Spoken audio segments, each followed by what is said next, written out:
Hello, good morning students. कैसे हो आप लोग? स्टार्ट करते हैं आज का लेक्चर। हम्म, ओके।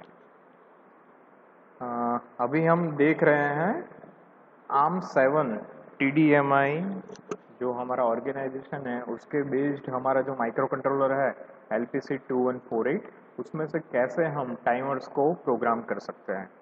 ठीक है, तो थोड़ा रिवाइज कर लेते हैं। तो टाइमर और काउंटर का बेसिक डिफरेंस आपको मालूम ही है कि टाइमर में क्या होता है, जो क्लॉक पल्स होता है that is from internal clock, और काउंटर में the clock is provided by external events. Mainly यहाँ पे दो है, टाइमर काउंटर, टाइमर जीरो और काउंटर जीरो, और you can say the timer one, counter one. They are 32 bit long. It means you can store 32 bit of data in it. काम कैसे करता है ये? तो जनरली टाइमर काउंटर है TC, और उसको सपोर्ट करता है, उसको ऑपरेट करता है पीसी, कि जो कितनी क्लॉक टाइम टीसी को प्रोवाइड करनी है उसका ध्यान रखेगा पीसी। और पीसी कंट्रोल होता है वाया पीसी, हमारा जो प्री स्केल रजिस्टर है उसके थ्रू। प्री स्केल रजिस्टर में जो भी वैल्यू होगी उसके अकॉर्डिंग डिसीजन लिया जाएगा कि भाई कितनी क्लॉक टाइमर क्लॉक को प्रोवाइड करनी है। टीसी में आपने एक वैल्यू लोड किया होगा, वो वैल्यू कंटिन्यूसली जितनी जितनी क्लॉक मिलती जाएगी उसके अकॉर्डिंग वो इंक्रीमेंट होता जाएगा, और जैसे ही वो फाइनल मैक्सिमम वैल्यू तक पहुंच जाएगा, टीसी ऑब्वियसली 32 बीट का होता है, मतलब वो उसका फुल स्टेटस क्या होगा, F F F F F F F F H. तो ये जब उसको मिल जाएगा तो उसके बाद वाली क्लॉक पे वो रीसेट हो जाएगा और हमें कुछ एक्नॉलेज प्रोवाइड करेगा। ठीक है, तो ये सब चीजें ऑपरेट करता है LPC2148 टाइमर्स। ओके, इसके रिगार्डिंग जितने भी रजिस्टर्स है वो हमने देखे थे कि जनरली दो रजिस्टर हैं, match register and capture register. Match register का यूज होता है कि अगर आपको किसी भी पर्टिकुलर वैल्यू के साथ कंपेयर करना है तो आप मैच रजिस्टर का यूज कर सकते हो। मतलब कि काउंटर की वैल्यू, टीसी की वैल्यू तो ऑटो इंक्रीमेंटेड है, लेकिन आपको पर्टिकुलर काउंट पे कोई एक्शन जनरेट करवानी है तो आप मैच रजिस्टर में वो वैल्यू लोड कर सकते हो। सपोज 89H, ठीक है, 89H में लोड कर देता हूँ मैच रजिस्टर में, तो टीसी जब इंक्रीमेंट होते होते 89 आएगा तो हमें कुछ एक्नॉलेज मिलेगा या इंटरप्ट जनरेट होगा, या कोई भी टास्क करनी है वो टास्क परफॉर्म होगी। ठीक है, तो ये मैच रजिस्टर का काम है। और दूसरा है कैप्चर रजिस्टर के कैप्चर रजिस्टर का मेन काम रहता है कि मुझे अभी अंदर जो टाइमर का ऑपरेशन चल रहा है तो उसका अभी करंट कंटेंट क्या है, करंट स्टेटस क्या है, अभी वो क्या कौन सा काउंट कर रहा है, तो वो जानने को मिलेगा मुझे वाया दिस कैप्चर रजिस्टर। ठीक है, फिर हमने ईच एंड एवरी रजिस्टर के बारे में देखा था। तो प्री स्केल रजिस्टर जो प्री स्केल की वैल्यू पे ध्यान रखेगा और पीसी को कंट्रोल करेगा। After that PC, PC control करेगा किसको, टीसी को। ठीक है, कितनी क्लॉक प्रोवाइड करनी है, that control by PC. Okay, TC हमारा जो ऑब्वियसली टाइमर काउंटर है वो इंक्रीमेंट होते रहता है, ऑलवेज अप डायरेक्शन में वो इंक्रीमेंट होता है। आफ्टर दैट टाइमर टीसी को कंट्रोल करने के लिए हमारे पास है टाइमर कंट्रोल रजिस्टर।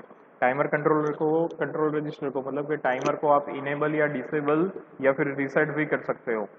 ठीक है, उसके लिए यहाँ पे दो बीट्स दिए हैं, दो बीट की मदद से आप टीसी टीसी रजिस्टर जो टाइमर काउंटर रजिस्टर है उसको इनेबल, डिसेबल या रीसेट भी कर सकते हो।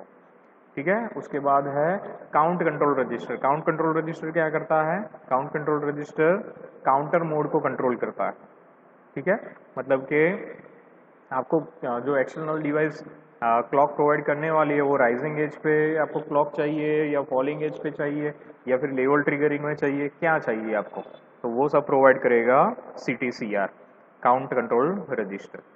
After that match control register, जो हमने मैचिंग का काम मैच रजिस्टर का देखा था, तो मैच रजिस्टर को कंट्रोल करने के लिए इसमें अलग अलग 4 मैच रजिस्टर है, MR0, MR1, MR2 and MR3।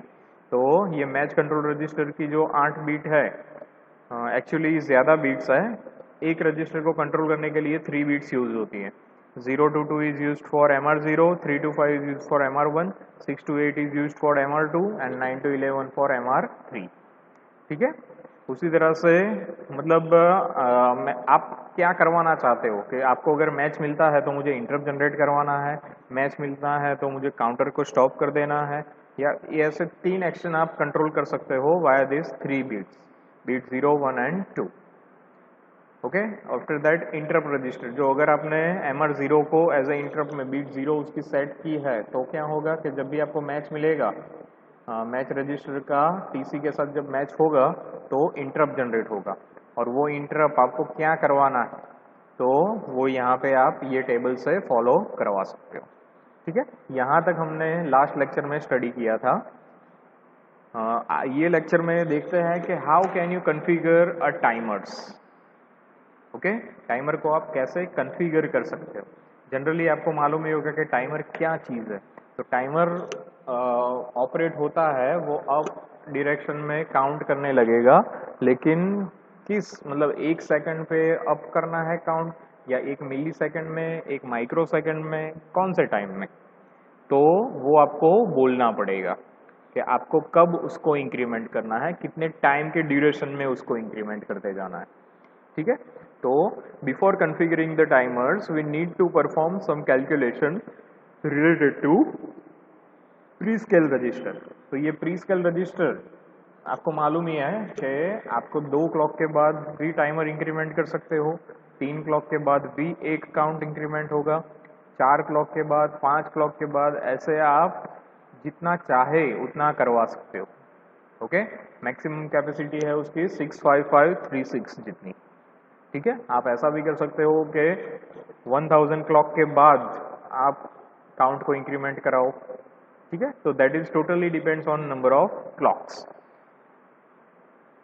तो क्या कैलकुलेशन है ये, तो ये क्लॉक आपको जो प्रोवाइड करती है, C क्लॉक का हो या P clock, are configured as a that is depends, clock is depends on a frequency.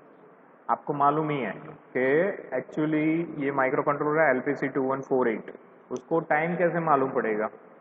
हमारे पास तो घड़ी होती है तो हम मालूम कर सकते हैं कि हाँ भाई 1 सेकंड हुआ या 2 सेकंड। अगर आपको बोला जाए कि you have to count 1 to 10 by every 1 second of increment, तो आप क्या करोगे, पहले 1 बोलोगे, उसके 1 सेकंड बाद 2, 1 सेकंड बाद 3, 1 सेकंड बाद 4।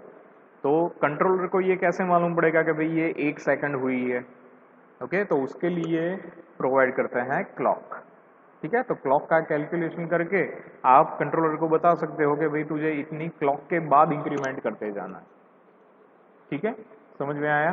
तो ये क्लॉक का जो कैलकुलेशन है वो कैसे करना है हमें, तो वो हम करेंगे वाया दिस फॉर्मूला, जो हमने जिस फ्रीक्वेंसी का क्रिस्टल हमने यूज किया है उस पर वो डिपेंड रहेगा। ठीक है, फ्रीक्वेंसी जितनी ज़्यादा टाइम उतना कम मिलेगा आपको, और फ्रीक्वेंसी जितनी कम टाइम उतना ज़्यादा मिलेगा। If you are going for a less amount of crystal तो आपको क्या मिलेगा, high amount of, low amount of frequency जाओगे तो हाई अमाउंट ऑफ टाइम मिलेगा। ठीक है, जनरली ये फ्रीक्वेंसी मेगाहर्ट्ज में होती है 10⁶, मतलब उसका ऑपोजिट हो जाएगा माइक्रो सेकेंड्स। मतलब जितना ज़्यादा मेगाहर्ट्ज पे जाओगे उतना कम माइक्रो सेकेंड्स मिलता जाएगा। तो उसका लिए फॉर्मूला है 1/x इंटू 10⁶ सेकेंड। ये x क्या है, मेगाहर्ट्ज फ्रीक्वेंसी। ठीक है, if we are using 60 megahertz crystal for a prescaler value 0, हमने क्रिस्टल यूज किया है 60 मेगाहर्ट्ज का और प्री स्केल वैल्यू है हमारी 0, तो टोटल PC क्या होगा, PC is equal to PR plus 1। ठीक है, तो PR की वैल्यू है अभी 0, तो PC की वैल्यू भी 1 हो जाएगी।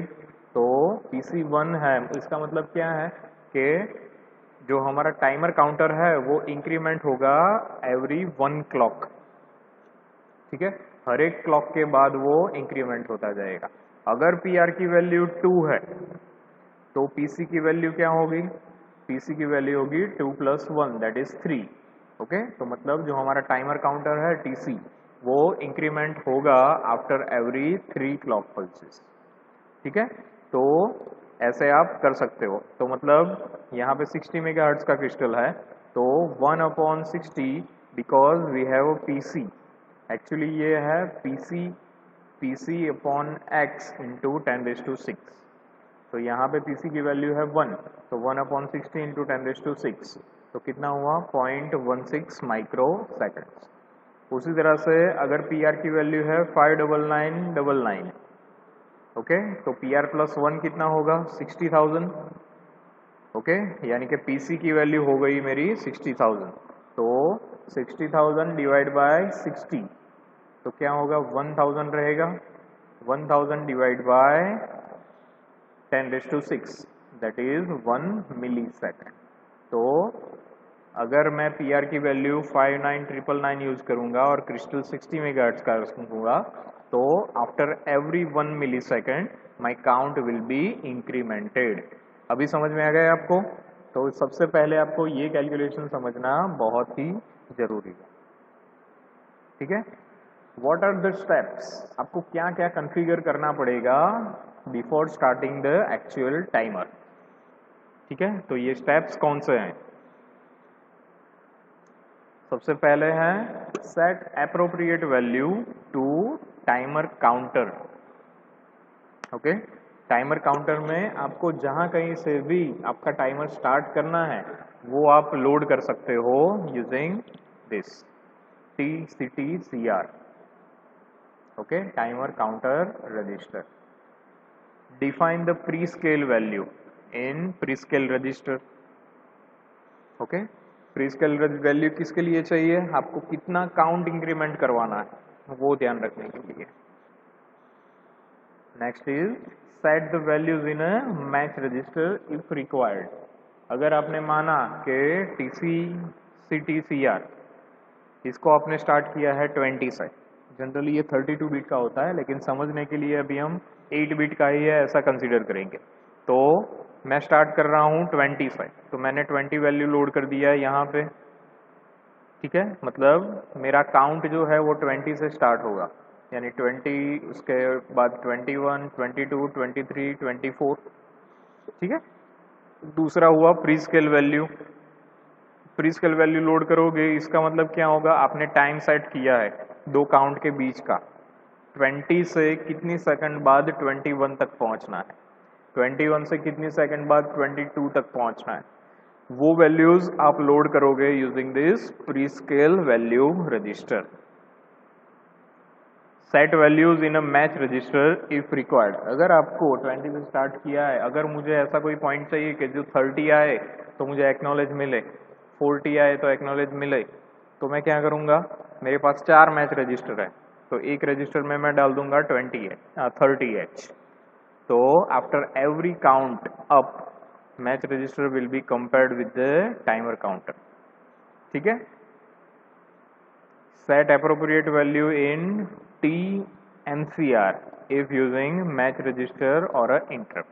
अगर आपने मैच रजिस्टर यूज किया है तो आपको MCR की वैल्यू सेट करनी पड़ेगी, मैच कंट्रोल रजिस्टर है ना वो उसकी, ताकि आपको मैच हो जाने के बाद आपको क्या करवाना है, इंटरप्ट इनेबल करवाना है या टाइमर को स्टॉप करना है, क्या करना है, that action you can done by TX MCR register, जो लास्ट लेक्चर में हमने मैच कंट्रोल रजिस्टर का देखा था ना स्ट्रक्चर, उसमें था, ठीक है। After that reset timer which receipts PR and TC। आपका एक बार काम पूरा हो जाए उसके बाद क्या करना है, नेक्स्ट ऑपरेशन के लिए सब कुछ रिसेट होना चाहिए, तो reset by that you can do with the reset the value of PR and reset the value of TC. Now set TCR timer control register to 01H to enable the timer when required, ठीक है। अगर आपको enable करना है, अभी start नहीं किया है, सिर्फ इनेबल किया है, तो टाइमर कंट्रोल रजिस्टर में आप 01 लोड करोगे तो टाइमर आपका इनेबल हो जाएगा, और अगर उसमें आप 00 डालोगे तो क्या होगा, टाइमर आपका डिसेबल रहेगा, ठीक है। तो इतने स्टेप्स आपको ध्यान रखने हैं to design any counter, any timer, ठीक है। मेनली यहाँ पे दो चीजें ही होती है, PR की वैल्यू, कि जिससे हमारा एक काउंट से दूसरे काउंट में वैल्यू जाएगी तो टाइम कितना लगेगा वो हम सेट कर सकते हैं यूजिंग PR, ठीक है। Okay, now let us see some of the programs. थोड़े प्रोग्राम देखते हैं एक दो, ताकि हम ये टाइमर का जो हमारा टॉपिक है वो कंप्लीट कर पाए। Write a program that LEDs are connected to port 0 are toggled with 1 second time delay। मुझे क्या चाहिए, पोर्ट 0 पे मैंने LEDs कनेक्ट किया है, आफ्टर एवरी 1 सेकंड वो LEDs टॉगल होनी चाहिए। टॉगल मतलब कि वो सेट है तो रीसेट होनी चाहिए और रीसेट है तो सेट होनी चाहिए। ठीक है, तो let's get start the program. सबसे पहले LPC 2148, अगर आप ये कंट्रोलर यूज कर रहे हो तो उसकी लाइब्रेरी ऐड करना ज़रूरी है। तो हम LPC 2148 की लाइब्रेरी ऐड करेंगे। Void delay integer main, delay हमने इसलिए रखा है ताकि हम एक्चुअली डिले डिज़ाइन कर पाए फॉर 1 सेकेंड। बाकी तो आपको मालूम ही होगा कि you don't need to do anything, कि पोर्ट 0 पे आपको एक बार वैल्यू डालनी है FFH, मतलब all the values are high, और एक बार डालनी है ऑल द वैल्यूज 0, तो मतलब वहाँ पे जो LEDs कनेक्ट होगी वो ऑन ऑफ होगी। ठीक है, तो मेन प्रोग्राम, मेन आपका काम रहेगा ये डिले रूटीन में। ठीक है, कि जिसमें आप 1 सेकंड का डिले जनरेट कर पाओ। ठीक है, सबसे पहले पिन सिलेक्ट 0, याद करो पिन सेल रजिस्टर हम क्यों यूज करते थे, क्योंकि सब पिन के मल्टीपल टास्किंग रहती है, मल्टीपल फंक्शंस रहते हैं। ठीक है, तो वो पिन को आप एज अ GPIO यूज कर रहे हो, जनरल पर्पस रजिस्टर, तो उसके लिए आपको उसको 0 करना जरूरी है। तो पिन सेल 0 में आपने डाल दिया 0। IO डायरेक्शन, उसमें से जितनी पिन पे मुझे ऑपरेट करवाना है एज अ आउटपुट डिफाइन करनी है, क्योंकि LED is a output device, तो उस पिन को मैं 1 रखूंगा, बाकी के सबको 0।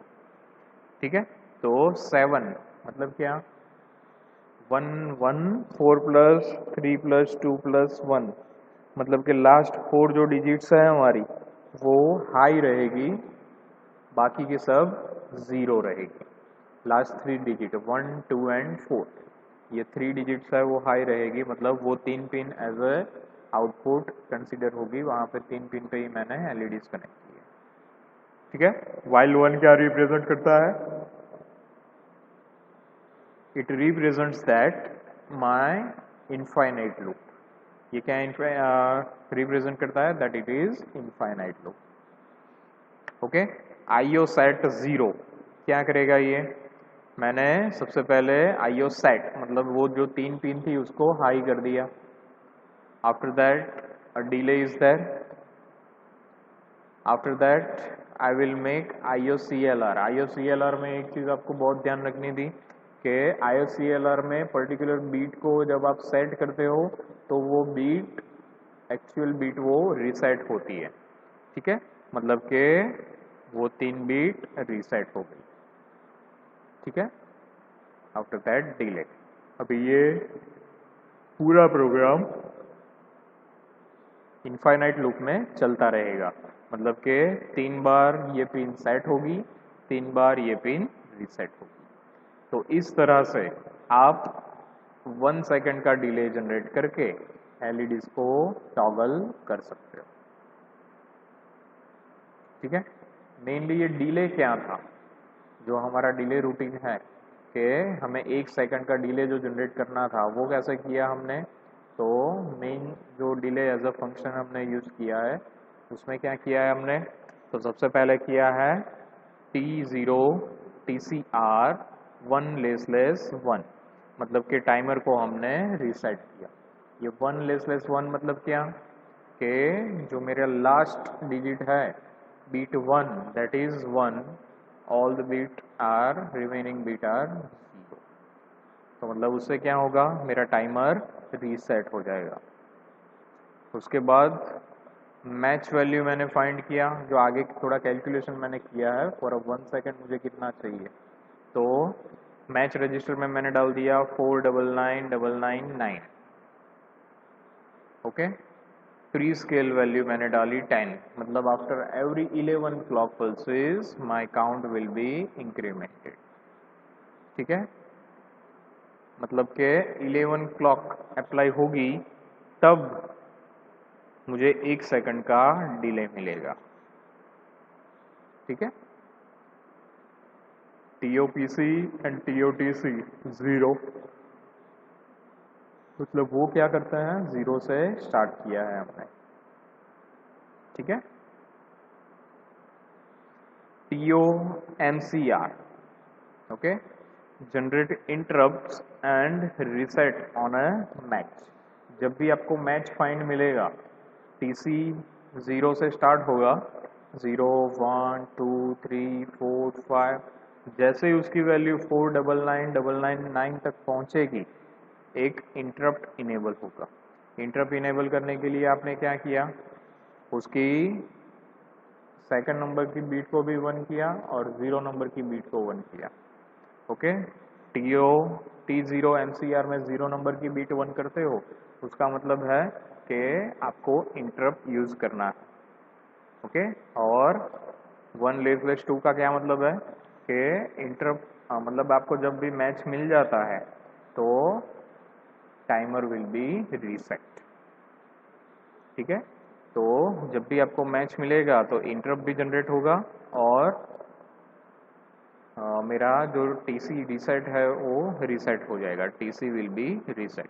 यहाँ पे बीच में डाला है और कंडीशन, मतलब ये दोनों के दोनों फुलफिल होगी। ठीक है, 0 से स्टार्ट होगा, इंक्रीमेंट होता रहेगा आफ्टर 11 क्लॉक पल्सेस, ऐसे कहाँ तक जाएगा, 499999 तक पहुँचेगा, तब जाके मेरी 1 सेकंड कंप्लीट हो रही है। ठीक है, TOTCR 1/0, इसका होने के बाद टाइमर मैंने स्टार्ट कर दिया और मैं रीड करता रहा वेटिंग फॉर अ इंटरप्ट। जैसे ही ये वैल्यू यहाँ तक TC की वैल्यू पहुँच जाएगी, interrupt will be auto generated, और जैसे ही इंटरप्ट इनेबल होगा मुझे कुछ एक्नॉलेज मिलेगा। ओके, जैसे ही मुझे इंटरप्ट इनेबल मिलेगा मैं क्या करूँगा, मेरी टास्क करूँगा और इसको मैं इंटरप्ट को रीसेट कर दूंगा ताकि नेक्स्ट टास्क में फिर से वो इनेबल हो पाए। तो उसके लिए है क्लियरिंग। ओके, तो 1 सेकंड पूरा हुआ। ये डिले वाला रूटीन क्या ध्यान रखेगा कि भाई मेरा 1 सेकंड कंप्लीट हुआ, और जैसे ही 1 सेकंड हो जाता है तो क्या हो जाएगा, ये फंक्शन से वो बाहर आ जाएगा, नेक्स्ट इंस्ट्रक्शन एग्जीक्यूट करेगा जो कि है कि LEDs को रीसेट कर। फिर अगेन 1 सेकंड के लिए ध्यान रखेगा, अगेन जैसे ही उसका काम 1 सेकंड का पूरा हो जाएगा नेक्स्ट इंस्ट्रक्शन एग्जीक्यूट करेगा, क्योंकि ये इनफाइनाइट लूप है। ठीक है, तो ये प्रोग्राम ऐसे चलता ही रहेगा।